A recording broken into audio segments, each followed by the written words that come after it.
नमो अरिहन्ताणं नमो सिद्धाणं नमो आयर्याणं नमो वज्रायाणं नमो लोये सव्यसाहूणम्। सम्यक्त के 8वें अंग में प्रसिद्ध हुए हैं वज्र कुमार मुनि महाराज। ऐलक श्री ने नाम दिया है कुहासा छट गया। मुनि श्री, ये देखिए यह बालिका कितनी असहाय और दरिद्र है। इसे भरपेट भोजन तक नहीं मिलता। इसका कैसा दुर्भाग्य है कि दूसरों के द्वारा फेंकी गई पत्तलों में पड़े हुए जूठे चावल खाकर अपना जीवन गुजार रही है। अभिनंदन मुनि बोले। दुर्भाग्य नहीं, सौभाग्य कहो अभिनंदन। यह कन्या यहाँ की श्रेष्ठी सागर दत्त एवं समुद्र दत्ता की पुत्री दरिद्रा है। आज दाने दाने को तरसने वाली यही दरिद्रा कल यहाँ की सम्राट पूतगंध की पट्टरानी होगी। पापोदय के कारण इसके जन्मते ही सागर की सारी संपत्ति विलुप्त हो गई और कुछ दिन बाद ही वे सपत्नीक मृत्यु को भी प्राप्त हो गए। ये अनाथ कन्या कल यहाँ की सर्वस्व होगी। ज्येष्ठ मुनि नंदन ने भविष्यवाणी की। बौद्ध भिक्षु आर्य कश्यप ने दूर से मुनि द्वय की वार्ता सुनी। वह चौंका। उसे पक्का विश्वास था कि दिगंबर जैन मुनियों की वचन अन्यथा नहीं होते। यह बालिका कल जरूर ही वहाँ के सम्राट की पट्टरानी बनेगी। इसके द्वारा बौद्ध धर्म की उत्थान की नई कोटियाँ गढ़ी जाएगी। यह सोचकर वह उसे अपने उपाश्रय में ले आया और विधिवत बौद्ध धर्म में दीक्षित कर देवश्री नाम देकर विधिवत बौद्ध ग्रंथों की शिक्षा दी। दिवस बीतते गए। देवश्री का लावण्य दिन प्रतिदिन नित नूतन होता गया। जो कभी एक एक दाने को तरसती थी, आज वह अप्सराओं से भी कहीं अधिक सौंदर्य पुंज षोडशी बाला थी। कनकाभ देह यष्टि प्रस्तर प्रतिमा के सदृश तरासे गए। नैन नक्कस नागिन की तरह बल खाती लंबी लंबी चोटियाँ उसके सौंदर्य को अनूठा कर रही थी। प्रतीचि के क्षितिज पर डूबते सूरज की सिंदूरी लालिमा छा रही थी। पक्षी अपने अपने नीड में लौट आए थे। देवश्री बौद्ध विहार में स्थित आम्र कुंज से बंधे झूले पर झूलती हुई कुछ पाठ याद कर रही थी। उसकी कोयल सी मधुर ध्वनि बाहर अश्वारोही मधुर नरेश पूतगंध के कर्ण कोहरों में जा टकराई। उन्होंने पलटकर देखा, कोई रूपसी बाला मधुर कंठ से बौद्ध धर्म की गाथाओं को कंठस्थ कर रही है।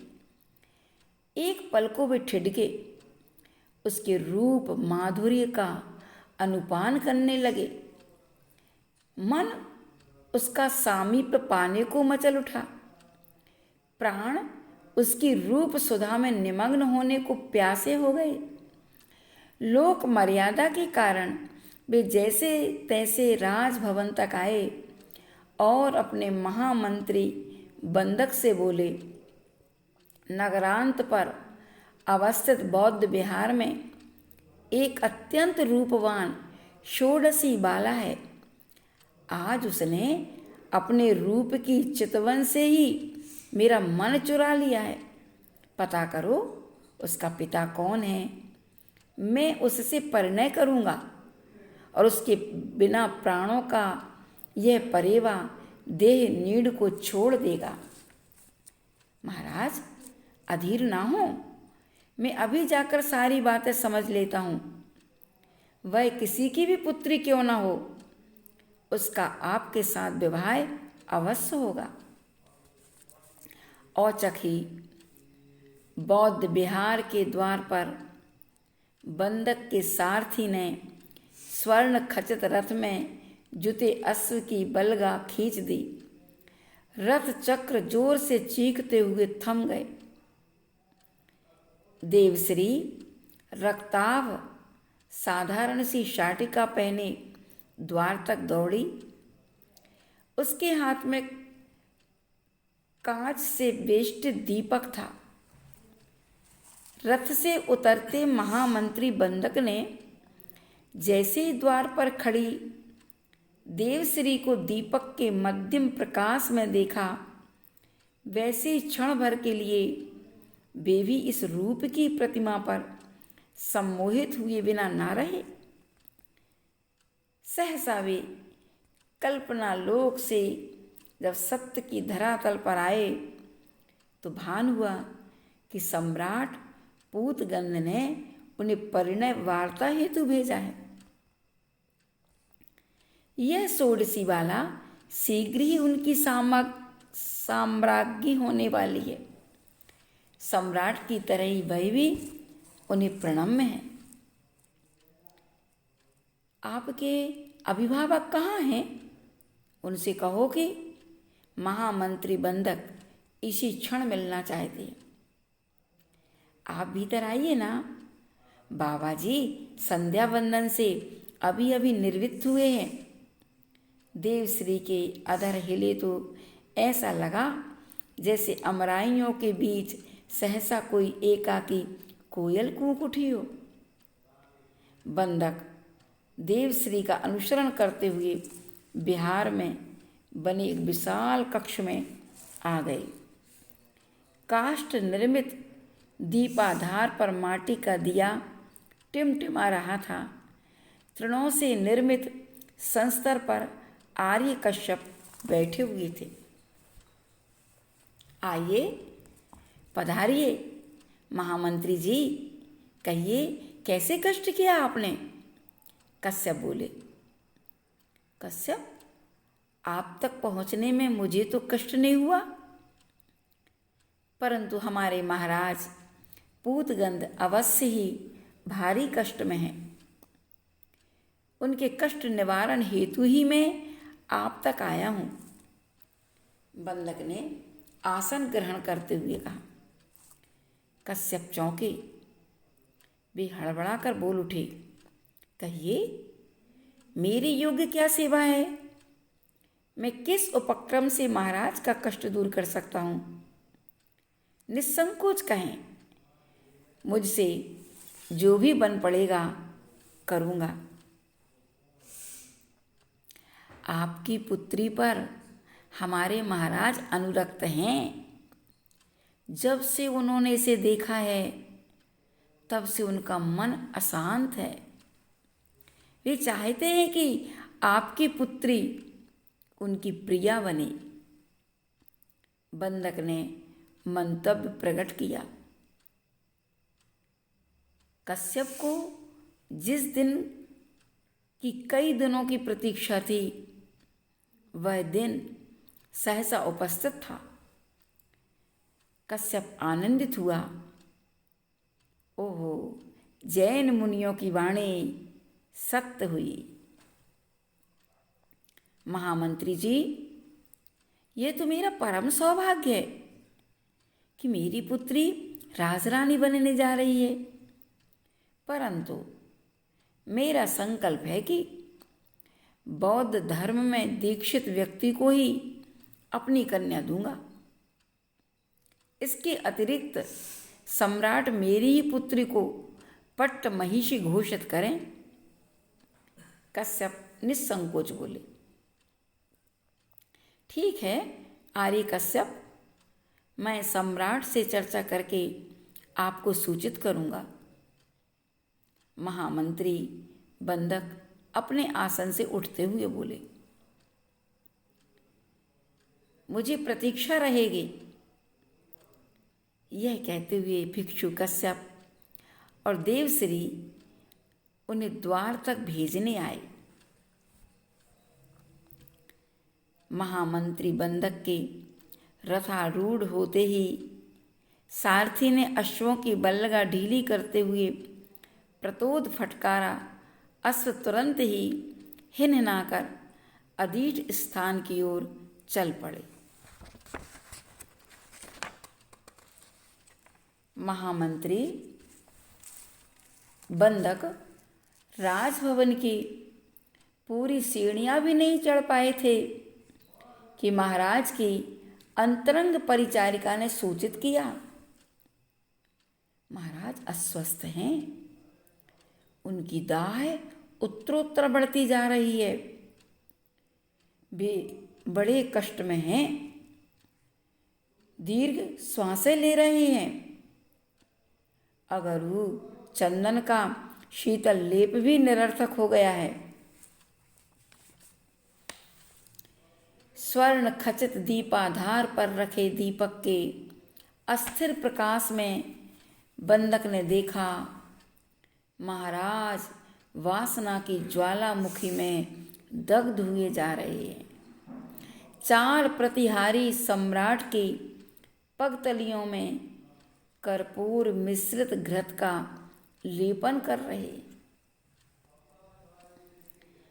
बंधक को वासना का घृणित रूप देखकर विषाद हुआ। आकांक्षा मनुष्य को इतना अधिक पराधीन कर सकती है कि आदमी पूरा जीवन उसकी प्रतीक्षा में बिता दे, और वह भी इस दारुण वेदना के साथ। काम के 10 वेग होते हैं जिसके अंदर मन में विकृति आ जाती है, वो अंतिम मरणासन्न की स्थिति में पहुंच जाया करता है। आचार्य भगवंतों ने, शुभचंद्राचार्य महाराज ने इन 10 वेगों का वर्णन ज्ञानार्णव ग्रंथ में किया है। वासना वो चीज है जो व्यक्ति को बिल्कुल धरातल पर गिरा देती है। कहते हैं ना, दिगंबर वो ही बन पाता है जिसने अपने अंतस की वासना के वसन उतार दिए हैं। वो ही दिगंबर रूप को धारण कर सकता है। जिसके अंदर वासना पनप रही है या पल रही है, वो व्यक्ति कभी जिंदगी में निर्वस्त्र नहीं हो सकता है। और वह वासना अपने अंतस को खोखला कर देती है। और वासना से सहित व्यक्ति काम का दास कहलाता है। ऐसी उस वासना से ग्रसित राजा की स्थिति को देख करके बंधक ने विचार किया, ओहो, ये वासनाएं व्यक्ति को कितना पराधीन बना देती हैं, क्योंकि ये पराधीनता के बिना इनकी पूर्ति नहीं होती है। जो व्यक्ति काम का दास बन जाए, समझ लेना उसने अपनी जिंदगी में कुछ नहीं पाया। इसलिए 4 आश्रमों में प्रथम आश्रम की बात कहिए तो ब्रह्मचर्य आश्रम। ब्रह्मचर्य की साधना हर व्यक्ति को एक बाल अवस्था में करना ही चाहिए।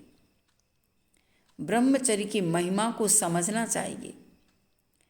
जिस व्यक्ति के अंदर ब्रह्मचर्य की भावना उत्पन्न हो जाती है, भले उसकी शादी हो, फिर भी वह वासना से ग्रसित नहीं होता है। जब वह उस काम का दास हो जाता है, उसका दास होने को इस सीमा तक विवश हो जाए कि उसकी दाहकता कम करने में सारे प्रयास निष्फल हो जाएं। प्रणाम करते हुए बंधक ने कहा, महाराज, मैं उस कन्या के पिता से वार्ता कर आया हूं। पूतगंध उत्साहित हो गई। बंधक के वचनों ने उनकी दाहकता कम की, वे बोले, क्या कहा उन्होंने? बौद्ध भिक्षु कश्यप की पुत्री देवश्री है वह बाला। कश्यप का संकल्प है कि अगर आप बुद्धत्व की दीक्षा लें और देवश्री को पट्ट महिषी का पद प्रदान करें तो वह अपनी कन्या आपको देने में अपना सौभाग्य समझेंगे। बंधक ने सारी स्थिति स्पष्ट कर दी। राजा पूतगंध यह सुनकर सोच में पड़ गए, क्योंकि उनकी एक रानी उर्मिला थी जो उनके प्रति पूर्ण समर्पिता थी और जैन धर्म की अनन्य उपासिका थी, और राजा पूतगंध भी उसे बहुत चाहते थे। सहसा आंखों के समक्ष देवश्री का चेहरा झूल गया। उसके नयनों में मौन आमंत्रण था। वासना ने विवेक पर विजय प्राप्त कर ली, यानी कि कामी व्यक्ति के पास विवेक नहीं होता। जिन धर्म को छोड़ने के लिए भी राजा तत्पर हो गया, क्योंकि कामासक्त व्यक्ति को सिर्फ अपनी इच्छाओं की पूर्ति करना पड़ती है। वह सारे धर्म को छोड़कर और अपनी वासना को पूर्ण करता है। इसलिए कहा कि वासना ने विवेक पर विजय प्राप्त कर ली। कामासक्त पूतगंध ने कश्यप की सारी शर्तें स्वीकार कर ली। सोचो, जिन धर्म को छोड़ करके बौद्ध धर्म को स्वीकार कर लिया था राजा ने, और वो राजा बौद्ध हो गए। और बौद्ध हो गए, बौद्ध दीक्षा ले ली और ये भी संकल्प ले लिया कि मैं तुम्हारी बेटी को पट्ट महिषी का पद भी प्रदान करूँगा। शुभ लग्न में उनका विवाह भी हो गया और विवाह उपरांत पूतगंध ने देवश्री को पट्ट महिषी के पद पर अभिषिक्त भी कर दिया। सोचो, कहते ना, कहावत है, भूख न देखे जूठो भात, नींद न देखे टूटी खाट, काम न देखे जात को जात। सोचो, कामी व्यक्ति को कुछ भी समझ में नहीं आता और जिसको इस तरीके की परिणति होती है, तभी तो आचार्यों ने सूक्ति लिख दी है कि भूखा व्यक्ति जूठो भात नहीं, जो भी मिलता है खा लेता है, और काम न देखे जात को जात, कुछ नहीं देखता, और नींद न देखे टूटी खाट। नींद जब आती है तो जैसा मिले वैसे में ही व्यक्ति सो जाता है, और प्यास न देखे धोबी घाट। प्यास जब लगती है, कहीं से पानी मिल जाए तो जहाँ कपड़े धोता है धोबी, उस घाट पे बैठ कर के ही, जबकि जानता है कि ये पानी यहाँ का अशुद्ध बह रहा है, तो भी पी लेता है। ऐसी स्थिति होती है। वासना के वशीभूत हुआ संसारी प्राणी संसार में परिभ्रमण कर रहा है। कहते हैं ना, मदन पराजय। इस मदन ने सारे संसारी प्राणियों को पराजित कर दिया है, उसकी जीत है। यदि विजेता तो है तो कोई वो है दिगंबरत्व, जिन्होंने धारण किया है, उन्होंने अपनी वासना पर विजय प्राप्त की है। इसलिए अपने जीवन में काम और क्रोध को अपने ऊपर हावी मत होने दो। अपन इतने अपने मन को बलिष्ठ रखो कि काम क्रोध दबे हुए रहें,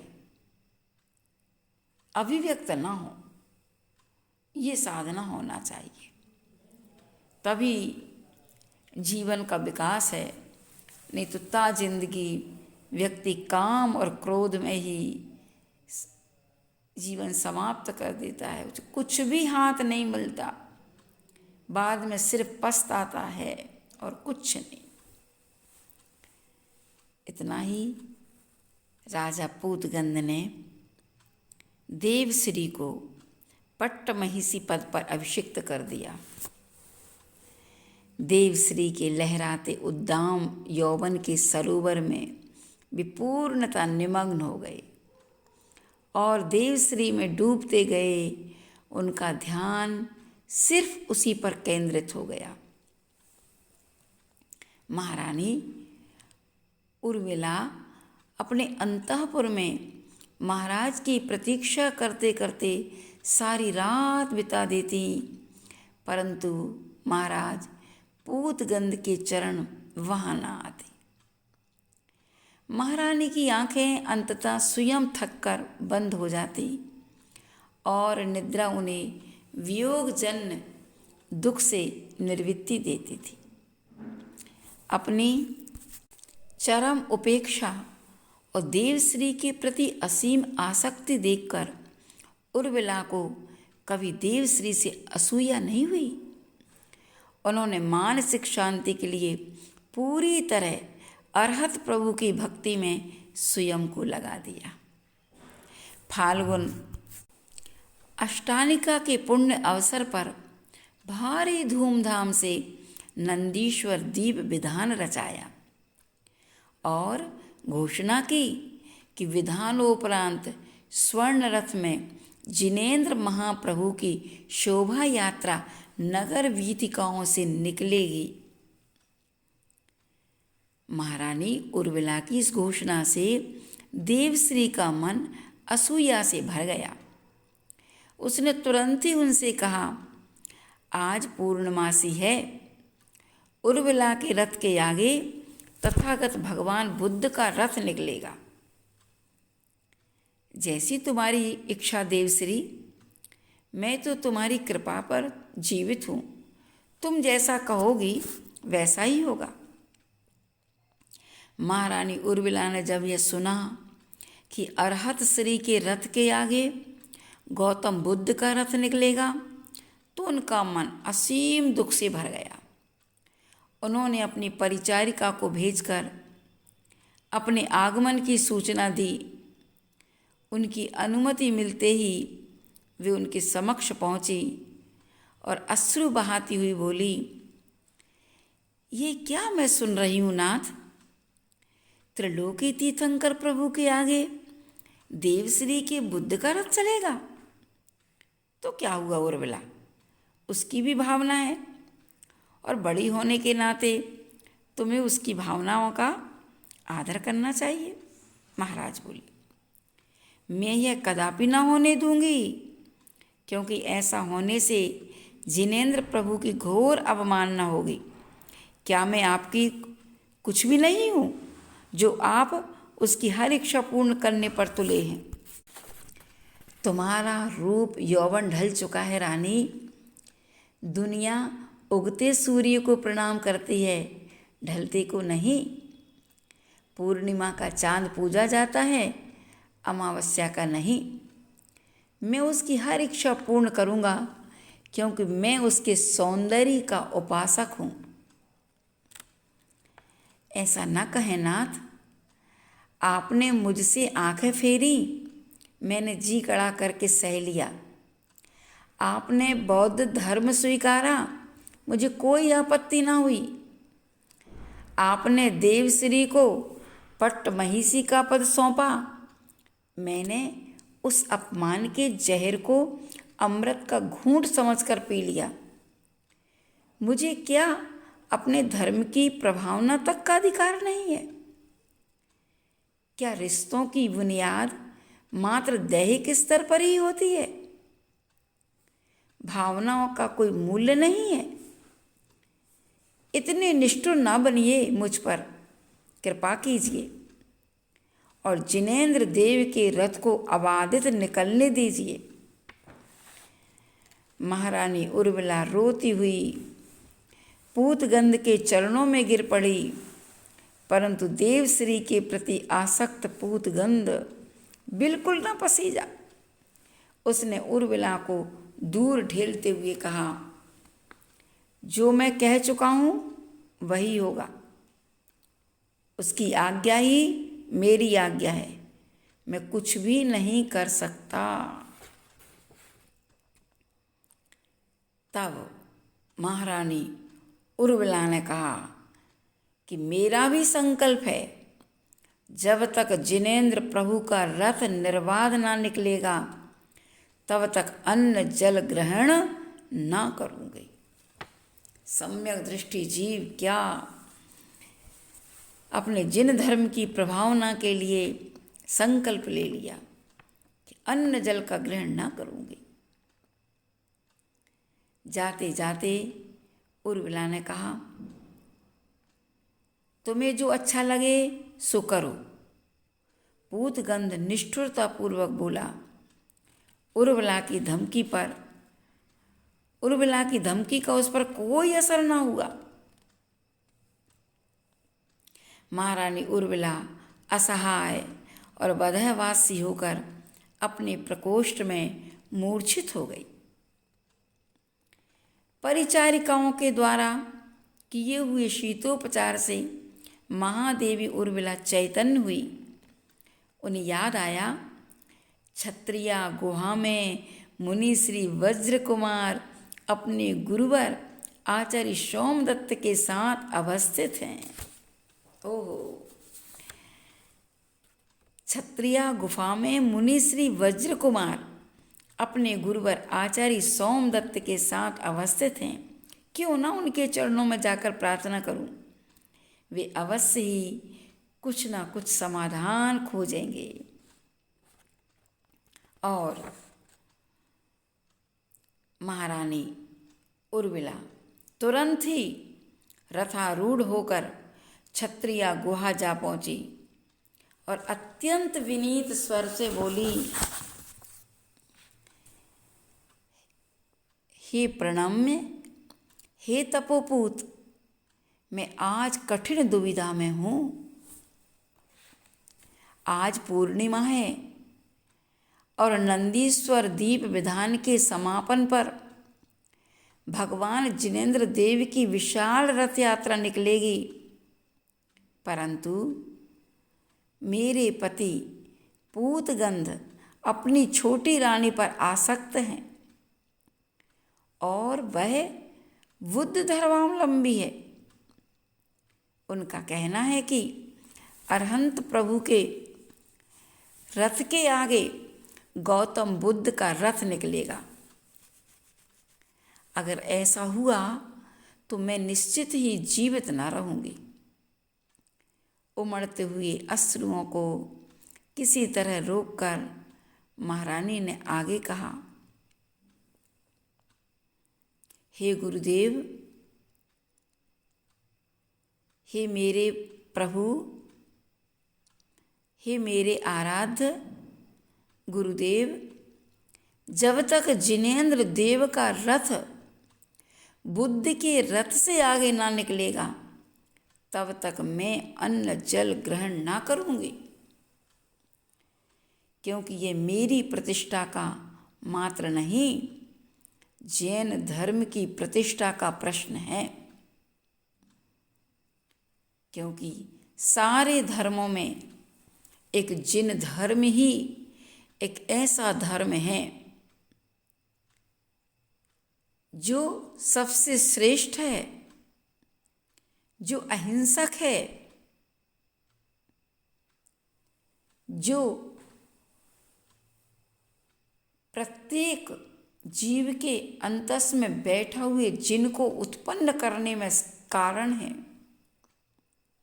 प्रत्येक आत्मा में जिन बनने की शक्ति है। ऐसा यह जैन धर्म है। आप ही कोई उपाय सोचिए और जैन धर्म के सूरज पर गहराए बौद्ध धर्म के कुहासे को दूर कर प्रभावना का प्रकाश फैलाइए। मेरी आपसे विनम्र प्रार्थना है।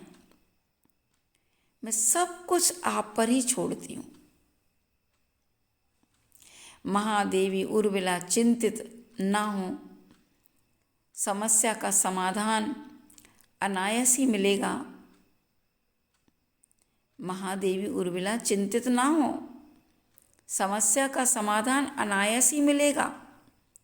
जैन धर्म की यश ध्वजा अनंत काल से निर्बाध फहराती आई है और असीम काल तक फहराती रहेगी। जिनेंद्र प्रभु का रथ सबसे आगे रहेगा, वज्र कुमार मुनि ने सांत्वना दी।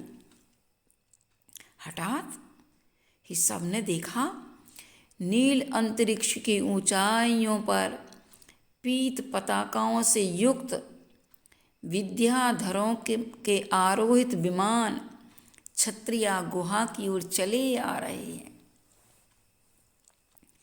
महादेवी देखो, आपो आप ही समस्या का समाधान मिल गया है।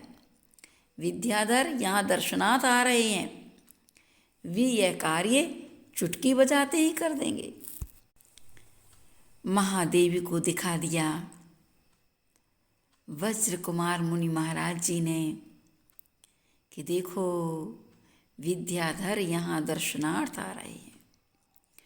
और अगले ही क्षण विमान धरती पर उतर गए। उनमें से दिवाकर देव अपने विद्याधर परिवार के साथ मुनि श्री के दर्शनार्थ बाहर आए। उन्होंने आचार्य सोमदत्त और वज्र कुमार मुनिराज के चरणों की वंदना की और मुनिषि के चरणों में श्रद्धा सुमन अर्पित करते हुए कहा, पूज्य श्री, बहुत दिन की प्रतीक्षा करके आज आपके दर्शन सुलभ हो सके हैं।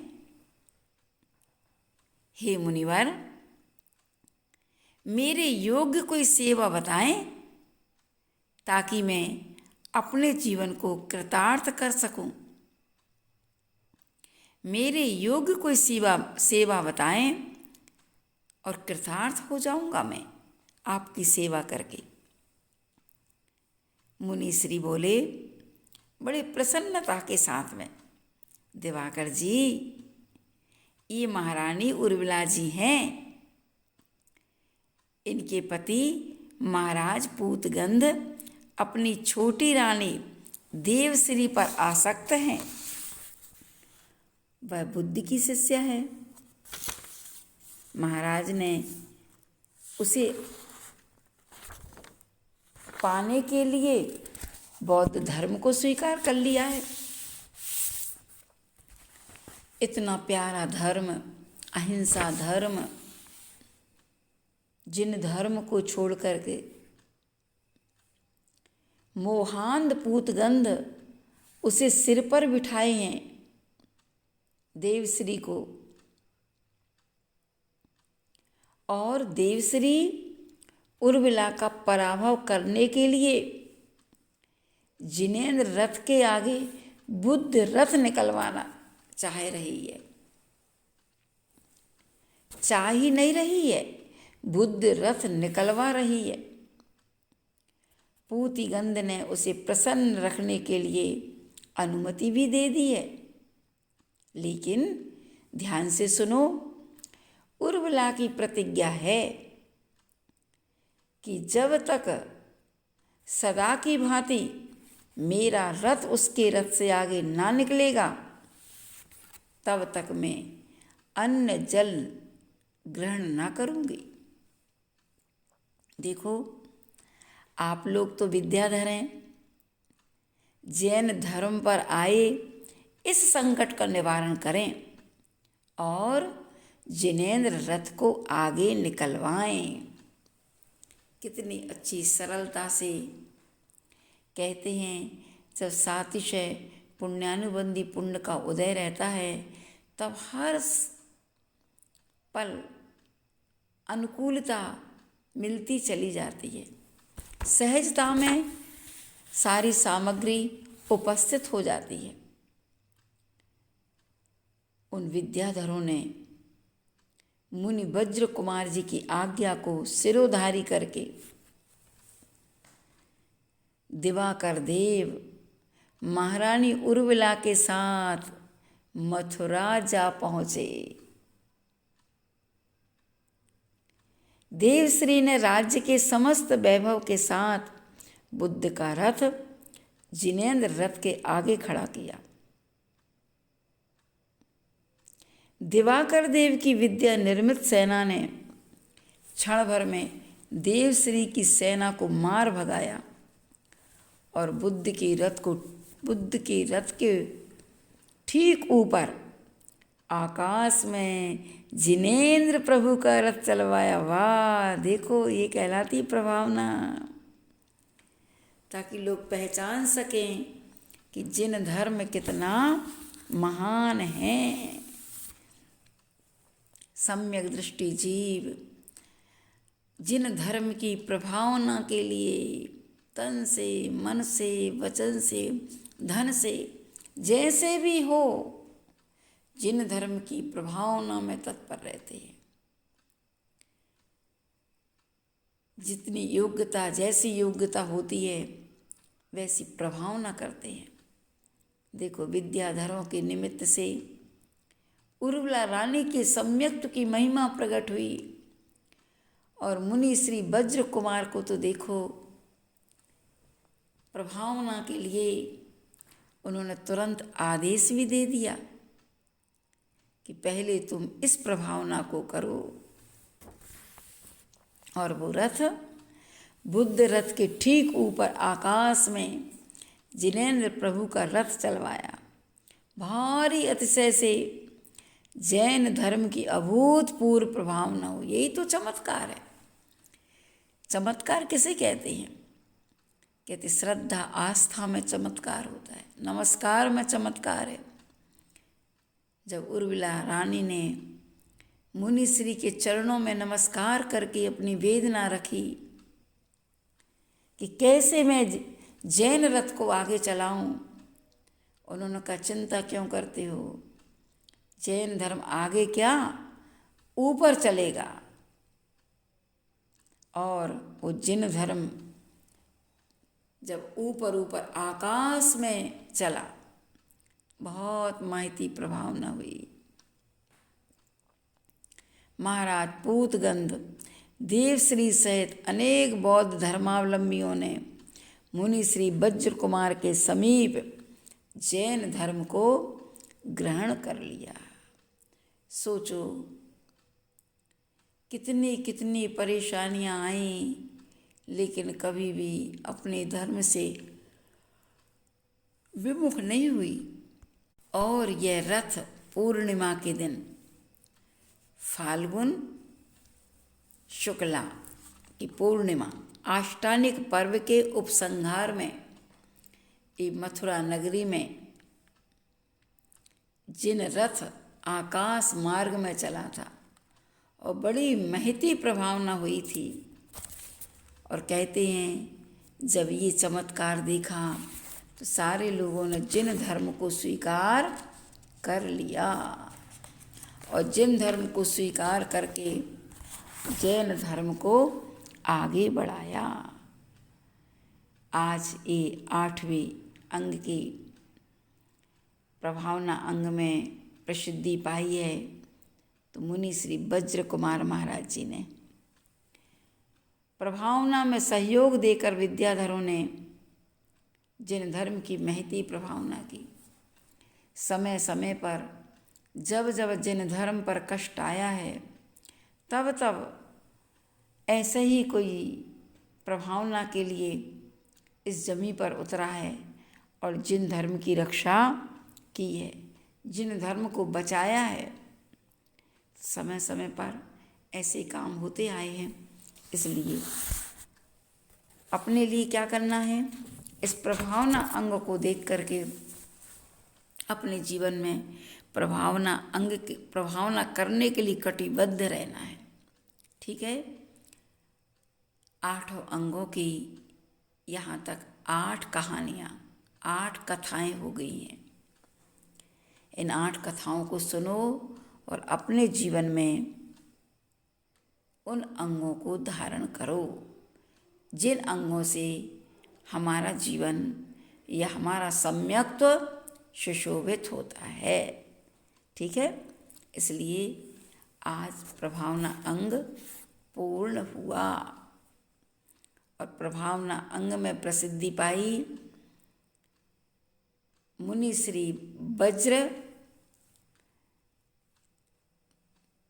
वज्रदंत जी ने जो ये बताया, और